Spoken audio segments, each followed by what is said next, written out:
Hey, what's up, guys? It's your girl Beth, and I'm here with my husband Joseph. and we are back with D&D Date Night Destinations. This week, we're giving you some dating tips. That's right. So my question this week is, what were you taught about dating, or if you were taught at all? Yeah, no, that's a great question. That's a really great question. So, I wasn't necessarily taught about dating. What I was taught two things in my household. The first one was kind of just, play the field, right? Play the field as a young man. Just play the field. Do, talk to different girls, whatever. And then the second one was don't have sex before marriage. And that was it. No context, no anything. So it was like two very, very different things about dating, if you even want to consider that any type of dating advice. And so other than that, I learned from, older homies and, teenagers, they telling you, oh yeah, talk to her, talk to everybody at the same time, date them all and so that's what I was taught. And, I was really embedded. That was really embedded in my mind, for a very, very long time.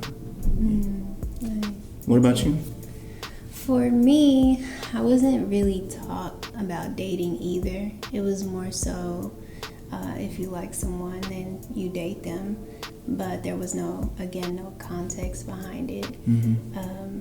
And then for me, it was more so you have to, if you're dating that person, you have to be with that person for a long time. Mm-hmm. Because if you're not, then if you start dating other people, then you're considered some hoe. Mm-hmm. Yeah. So for me, it was like a long-term relationships. That's a crazy, that just shows the double standard that was set, because you said something very opposite of me. Mine was date as many people as you can, the higher the number, the better. Yeah. And then you said the value is in how long you can stay with somebody. Yeah, that's pretty heavy. So my question is, to follow up, is how do you view dating now after being married? How do you view dating now? Well, it's different in marriage. People put this, I guess, marriage in a box.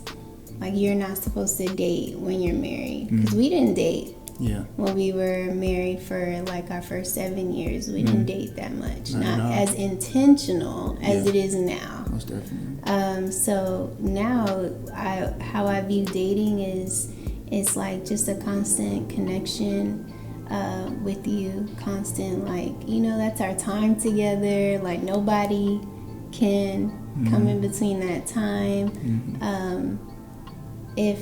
As far as not getting if I'm not married, if for those that aren't married, if you're dating, then you don't date for no reason. You date to see if this is a person you want to be with. Right.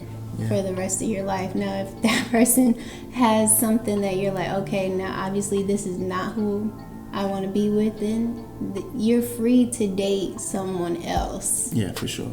You're not married. You're not married. You're free to married. date someone else until you look for the things, or you pray for the things that you ask God that you want to see in your husband or your wife. But as far as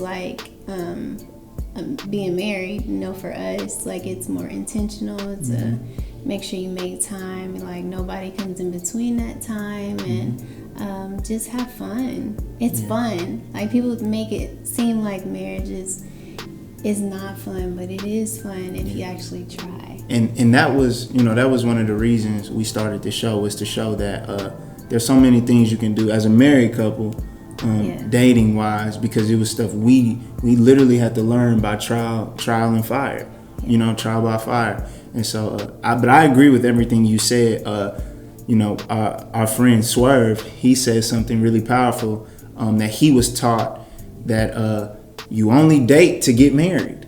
You don't, other than that, you're wasting time.